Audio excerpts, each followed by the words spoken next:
That, my friends, was a common Bengals W. One that has been actually common the last couple of weeks. Let me adjust my camera. I was trying to get my neat little light in the shot, but it ain't happening. It ain't happening today. Denise, my co-host on Mondays, got me a Fanatics gift card that I used on that. But here we are to talk about the Cincinnati Bengals with a, what was it, a 17-7 win. It's so funny because they did a very interesting stat towards the end of this game against the New York Giants on the road, by the way, that the Bengals had only won one game where they scored 10 or less points. And as it turns out, that stat will hold. I'll tell you what other stat will hold. Preseason, postseason, regular season, Zach Taylor is 9 for 35 in games decided by 3 points or less, 9 of 29 in regular and postseason. That, my friends, is because, all due respect to him as a man and a human being, as a coach, Zach Taylor calls plays like an absolute coward. Total coward. And that's me putting it as respectfully as humanly possible. Now, in today's instance, that ended up working out for the Bengals, but I will give you a great example of why I think that could be bad long-term for this team. The Bengals are not aggressive enough, and that's because Zach Taylor is a very conservative play caller. However, I'm going to give him a lot more rope here today. The Cincinnati Bengals offensive line today was garbage. I mean, really bad. We're talking like 2021, 2022 levels of, oh no, this sucks. Joe Burrow might get hurt. And he almost got hurt. He had to go to the tent and get checked out because he got hit so hard by Burns, who was on fire tonight, by the way. Would love to have Burns on the Bengals.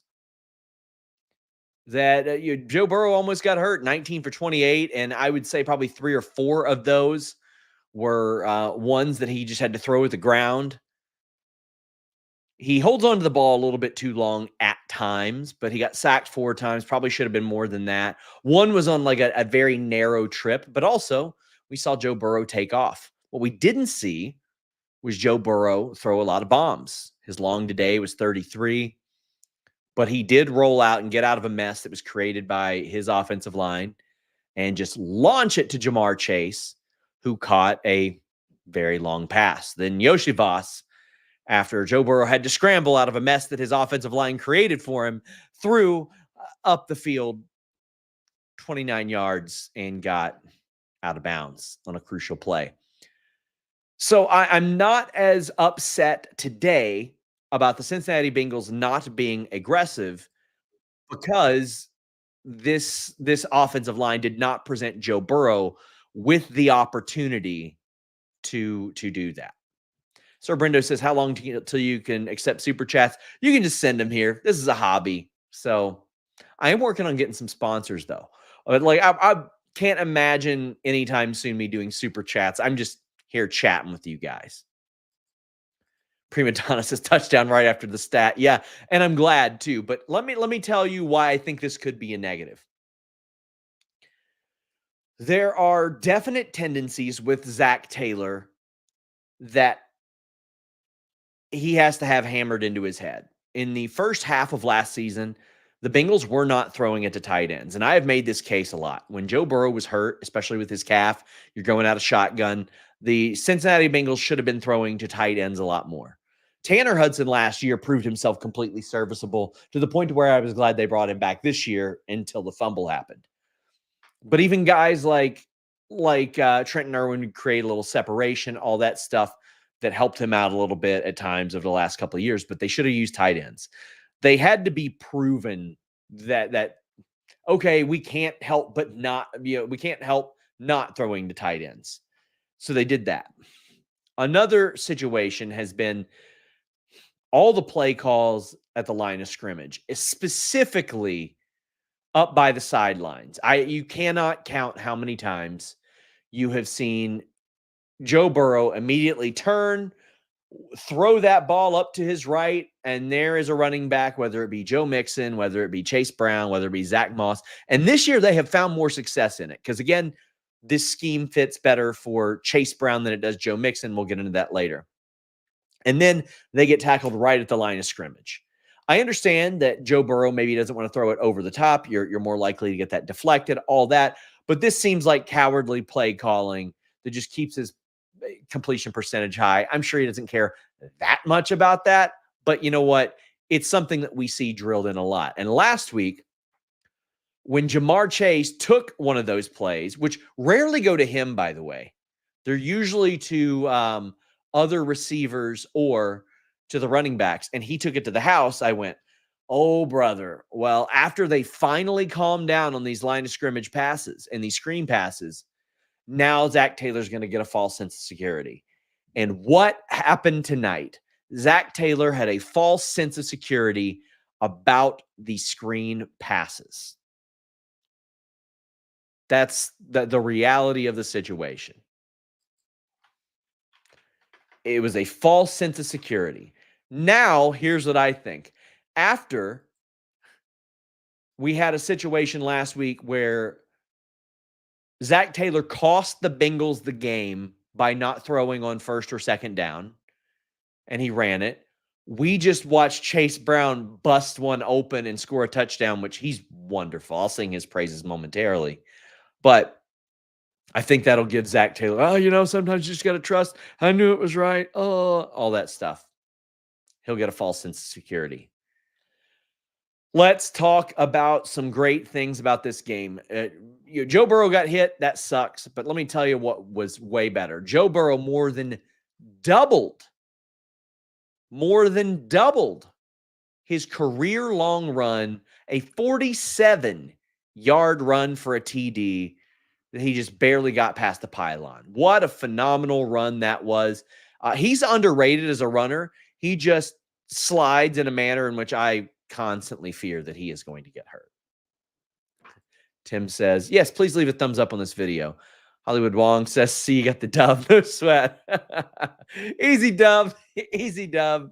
Never a doubt, says McFly guy. Kate's here saying, I'm a Steelers fan. Just here to say, I'm glad Sean knew the Bengals had it in the whole game. I am like, what's his face? Randy Quaid in Major League 2. That's me. I will say, I definitely saw the pressure the Bengals were applying to Daniel Jones and looked over at my wife and I said, oh, a bad throw is coming on this play. And it led to a phenomenal interception by Jermaine Pratt, way in the air. Now, I had mentioned last week about Geno Stone.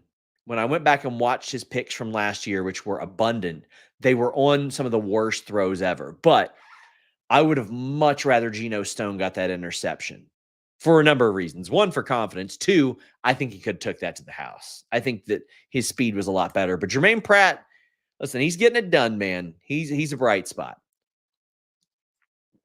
Burrow with that run, incredible. Offensive line has got to put in work this week. Because next week you got Myles Garrett. This week you face a New York Giants team that was hobbled. There was no excuse to lose to, and they choked it. I wouldn't say our secondary was great. Their wide receivers were bad. Their wide receivers fell down a lot, didn't get to the end of their routes. There were 3 or 4 plays that should have been massive receptions for the New York Giants where they had just completely smoked our secondary and they fell down or just the pass was off. They were ravaged by injuries, man. Malik Neighbors was out. They had a linebacker out. They had Singletary out. 2 bad kicks. They did everything they could to lose this game. The offense really needed a kick in the ass today. And ultimately, I don't put it as much on Zach Taylor this week, even though he's calling the plays. I put this on the offensive line not being formidable enough after having some really good weeks to give Zach Taylor the flexibility to be able to call those plays. These are the plays that we saw called in the first 4 weeks of last season that led to the Bengals being 1-3. That's what we're looking at right now. Offensive line was really horrible and really, really hurt them. Now, a spot where they weren't horrible, but they still got a penalty. Chase Brown should have had another touchdown. That took 4 more points off the board. That Cordell Volson hold was not a hold, buddy. That was clean.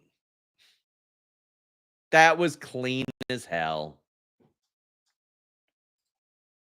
They robbed that man of points there. Robbed him of points.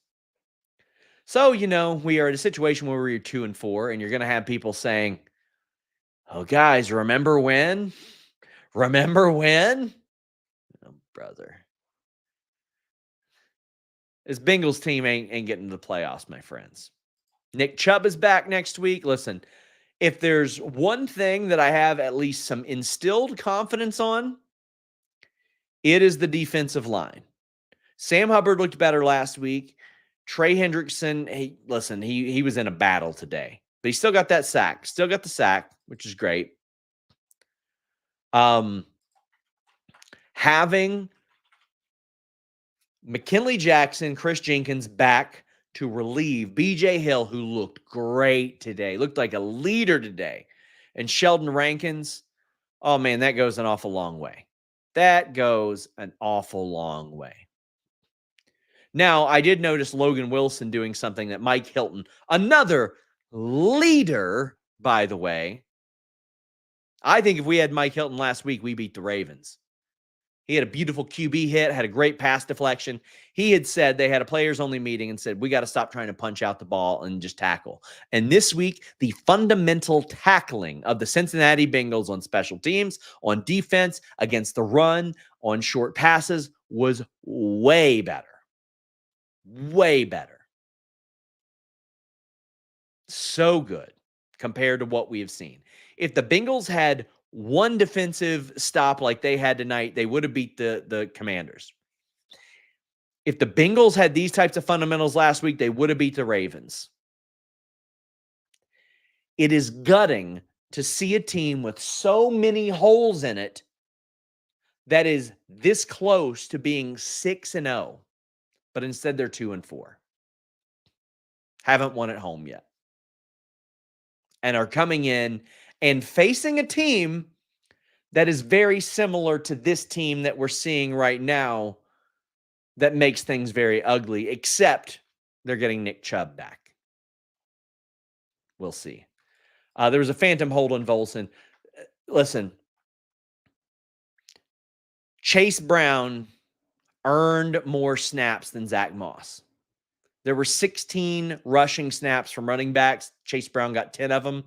He had a touchdown, 5.3 yards. There was that fumble at the end that just freaked me out. Listen, bro, I am terrified. I'm live streaming my reactions for DraftKings in a few weeks, the Ravens game.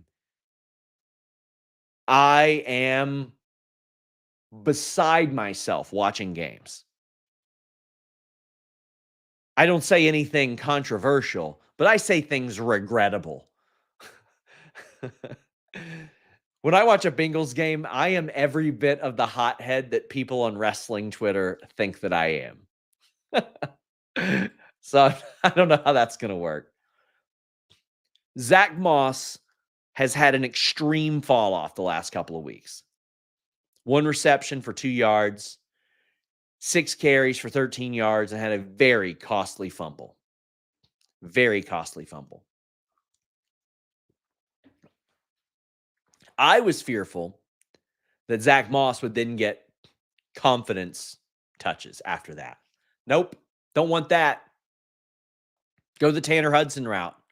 No, sorry. Sorry, you fumble in that situation, buddy. Less snaps. Less.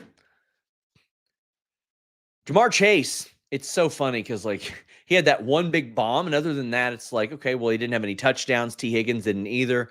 77 yards for T. Higgins and 72 yards for Jamar Chase. A very quiet 150 yards between those two. Every time I watch T. Higgins catch a pass, I think, oh boy, I'm going to miss T. Higgins next year.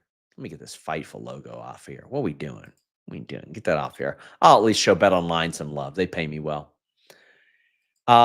He's irreplaceable. Yoshi Voss is a completely serviceable number 3.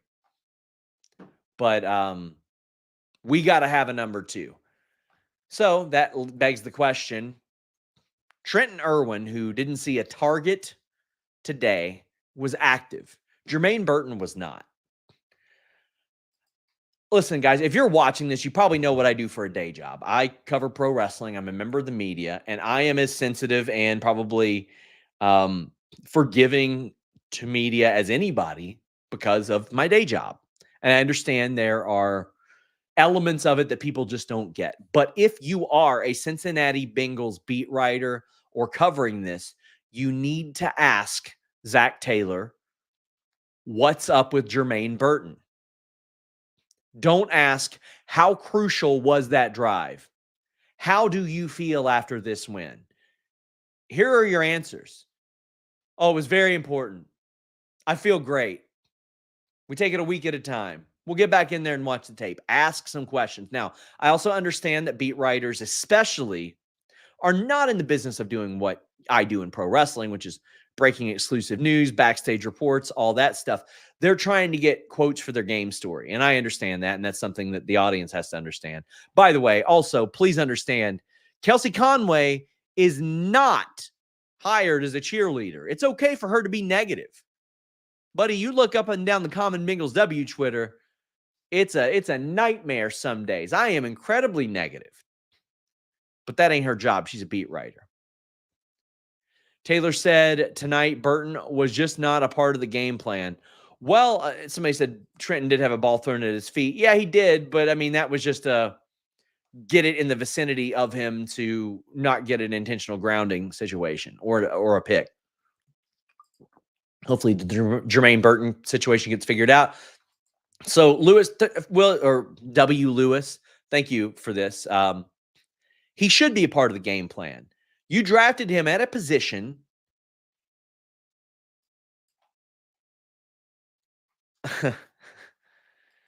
you drafted him at a position in which, sorry, I just saw MJF tweeted me. But you drafted him at a position where he should be in that game plan. And you've got to have a number 2 next year. I love Yoshi Voss. That man is a number 3 as things stand. The good thing is, maybe next year you'll be able to bring Tyler Boyd back for some depth because he ain't doing a lot right now in Tennessee. He's just not really doing anything there. So I'm like, hell, bring him back and make him your 4 that gives 3 some relief situation there. Have him go be a slot guy. Chase did drop a pass that would have been an easy 6 for him. That sucked. Chase Brown had that fumble. Here's an issue. Bengals had 11 fumbles in 2022, 10 in 2023. They have 7 in the first 6 weeks of 2024. So they are on pace to have almost 20 fumbles this year, which would be the most they've had in years. There's some issues with the play calling, like, on the first down, everybody knew it was going to be a handoff to Chase Brown. Giants did too. They wrapped him up for 2 straight losses. Got to switch to something else there. Everybody on the planet knew what was coming. Chase Brown played himself into snaps. Zach Moss played himself out of snaps. Now, as things stand, Zach Moss's contract is going to be a very easy decision to make next year. But Joe Mixon's was also a very easy decision to make this year. And listen, I am very happy that Joe Mixon is finding success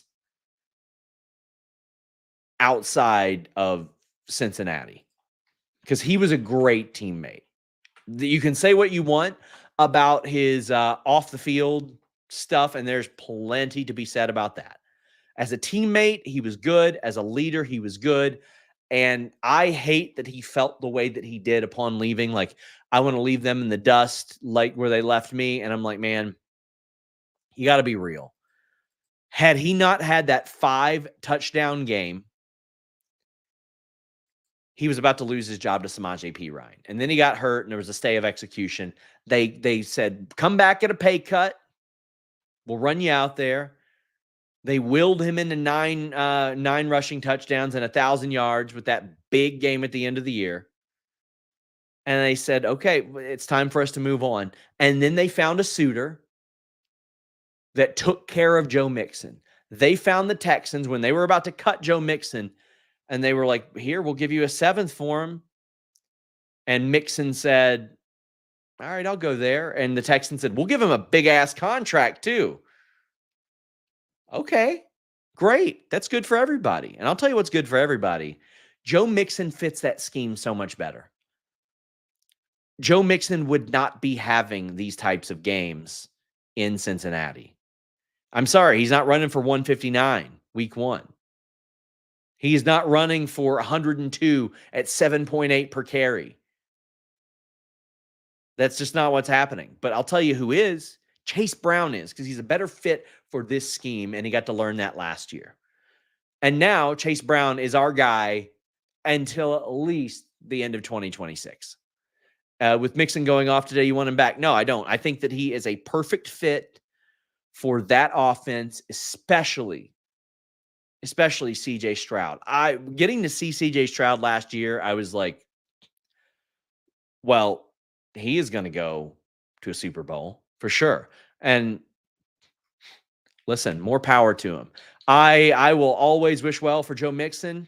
Hopefully he comes back one day, because I think might be a Ring of Honor candidate. He's up there for the Cincinnati Bengals. Like, I mean, he's got to be up near the top of all-time rushing leaders, right? For the Bengals. Third. You had James Brooks. And listen, Joe Mixon got to 6,400 yards in 97 games. It took James Brooks 118. And Joe Mixon was as sure-handed as possible. Or was the Fightful scoop about John Cena appearing? I don't know that. I don't know how to pronounce that guy's name, but I know who he is. It was on Twitter, buddy. So you shouldn't be that disappointed. Our dude Kyler was on top of that. Got to wag my finger at you, friend. So I think that this defense was a great test for next week. The Giants defense. Tim Beattie says, Trey Hendrickson was on fire tonight. Plays like this the rest of the season. Oh, man, watch out. He got beat quite a bit. He did get beat quite a bit, but I liked what we saw out of him. I really liked it. I mean, he's elite. I'll tell you something funny. So Burns was killing the Bengals all day, right? Like I said earlier. Man, what I would give to have Brian Burns on the Bengals. He had 2 QB hits, 2 tackles for loss, and a sack. He was all over the field. And I can't pronounce Aziz's last name, but 2 sacks, 2 TFLs, 2 QB hits. Whoo, boy. Those 2 specifically were just all over the place. Like, I would really like that. But they had Gesicki try to go up against Burns. It was like hydrogen bomb versus coughing baby. Oh, man. Israel says a win is a win, but still fire Zach Taylor. I'm giving him the benefit of the doubt. Very, very, he didn't gain anything for me tonight because the offensive line was that bad. It's always interesting hearing stuff like this about people like Joe Mixon, more of a basketball fan, and it's so much less scheme-based than football. It makes it a different watch. I mean, legitimately, I'm not ashamed to say this because this was on my shows. I thought Joe Mixon was washed. I thought he was washed in 2022. I was like, you know what? Give him a chance, but bring him back at a pay cut. And they did that. And then after last year, it was like, no, we got to move on. You could draft a 5th rounder, 6th rounder that would have done better than him. But then you see he fits. He fits that offense there. Now, he doesn't look like faster or anything than he did in Cincinnati, but in Cincinnati, it was a lot of get hit, fall down. He wasn't breaking a lot of tackles. It's pronounced Oja Lori. Well, it's also pronounced he rules at football. My God, he's very good. Bengals had trouble stopping the 4th down. But listen, when the second worst defense in the NFL gives you 38 scoreless minutes, what more can you ask for? When the second worst defense in the NFL, even if it's against Daniel Jones without his top receiver or running back, holds you to 7, that's what you want. Our dude Jeff Hawkins says, just want a different play caller than Zach, someone in the sky who sees the layout of the defense. Yes, I completely agree. Completely agree. I'll tell you one play, Jeff, that I was so disappointed in. It's when the Bengals were backed up against their own goal line. And I think it was on 3rd down. It was maybe 3rd and 2 or something. And Zach Moss went in motion, changed his mind, and came back. So first off, it's Zach Moss. You know he's probably not getting the handoff anyway. You probably know he's in there for a block. But then when he goes in motion, and then you could see it wasn't him getting called back. It wasn't a planned thing. He changed his mind. Then you know he's not getting the ball. You know it's not a handoff. Then he missed the block. And you actually sent me a tweet and said Mims too. Yeah, he did. He helped with the wrong guy, and then he went for a straight route. It was busted altogether. And I could tell. If Ross Sapp, who doesn't really know anything about football, can tell that ball's not going to Zach Moss, the New York Giants can. Cam Taylor Britt's fall off, man. Whew. There were a couple. Listen, he got called for that pass interference. There was one I thought he got away with earlier. And Jeff Hawkins brings up B.J. Hill's invaluable. We should draft the best nose tackle in this draft next year. Yeah, I agree. I don't know if Sheldon Rankins will still be there, but I like retain B.J. Hill. Keep him. Having Chris Jenkins, having McKinley Jackson, and then drafting a nose tackle. Absolutely. I think they also probably have to draft an edge. I think that's probably pretty important until we see more of Miles Murphy. Joseph Asai is not good. Joseph Asai has actively regressed, which is very frustrating to watch. He has gotten worse over the years. But the Bengals defense was simplified today, and also not at full strength. They're not going to be at full strength if they lose Dax Hill, who was their best corner. But they lose Dax Hill, which sucks. If I were them, I'd be bringing in a veteran corner. I'd be doing that. Oh, man. I wanted to check on something. I wanted to check on the yards per average for receptions last week. This week, it was 10.9. 10.9. And I'd be shocked if it wasn't less than what it was last week. You know what I mean? Like last week, it felt like they were really airing things out. Yeah, the Bengals last week averaged over 13 yards per reception. This week, it was just under 11. And it doesn't seem like a lot, but when you think about it, and there are 30 receptions last week, that adds up to a difference of over 60 yards in the air. And that changes a football game, especially with the Cincinnati Bengals.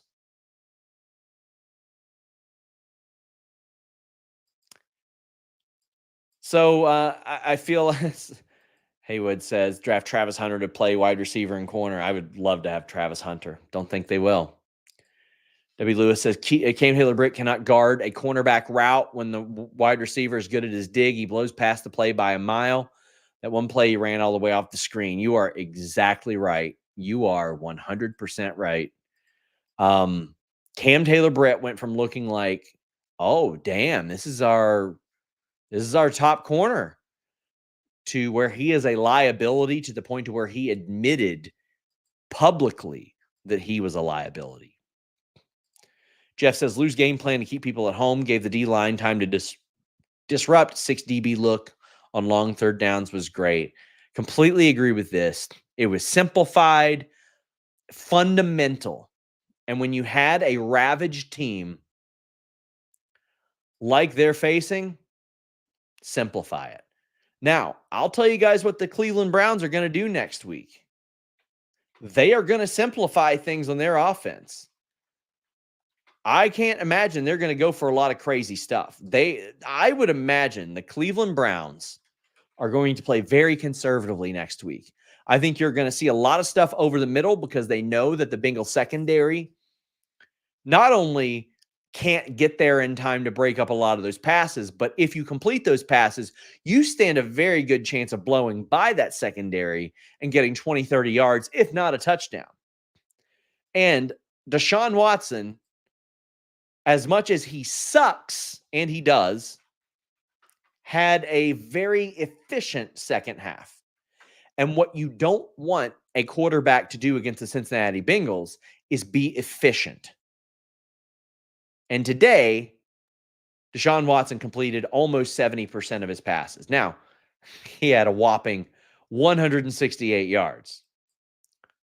But the Bengals can get killed on plays like that. He went 11 for 11 in the second half.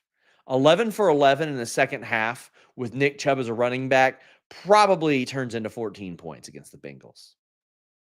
However, Deshaun Watson sucks really bad. He gets sacked a lot. Offensive line doesn't want to play for him. I mean, he's on average getting sacked the last 4 weeks like 5-6 times. Hopefully they get to him. Hopefully they tackle that pervert and get a win, because 3-4 looks a hell of a lot better, buddy. 3-4 next week. And then you face an Eagles team that is, they barely beat the Browns. They barely beat the Saints. That's a team you can beat. I hate to be that guy, but there is a path to being 4-4. There is a path to being 5-4. I don't believe the Bengals will get there.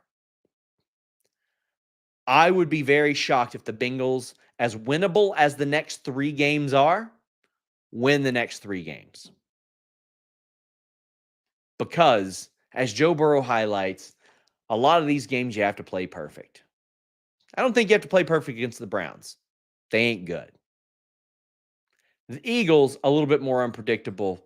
The Raiders, you should be beating the Raiders. Raiders got beat by the Broncos, which, hey, Bo Nix is doing all right. Raiders aren't good. Oh, late night game. Definitely this upcoming week, the Browns will affect my mood and determine how excited I am to go to the game. When the hell is the next home game? Is it in 2 weeks, or they have their bye? When is the Bengals bye? They got Browns next week, Eagles at home the week after. Whew. Damn. All right.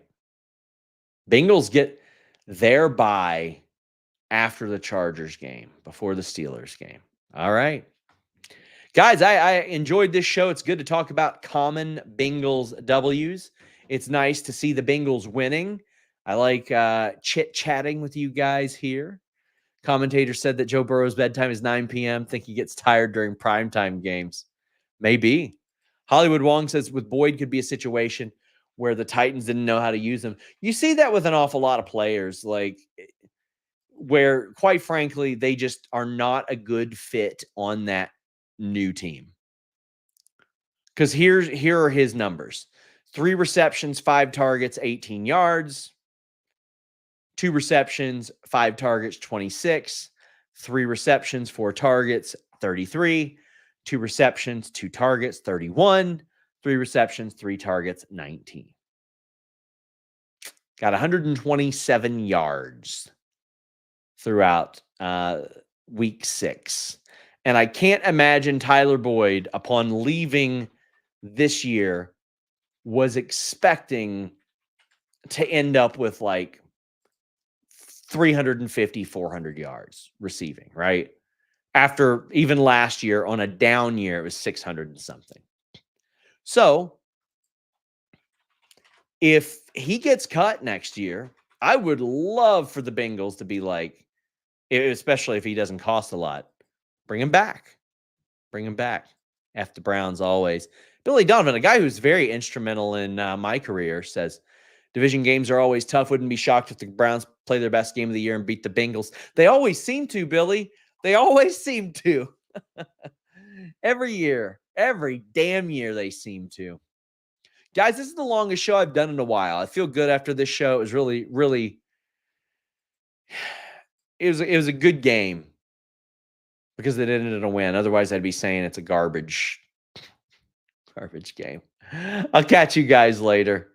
Until next time, Will Levis does suck. We're out.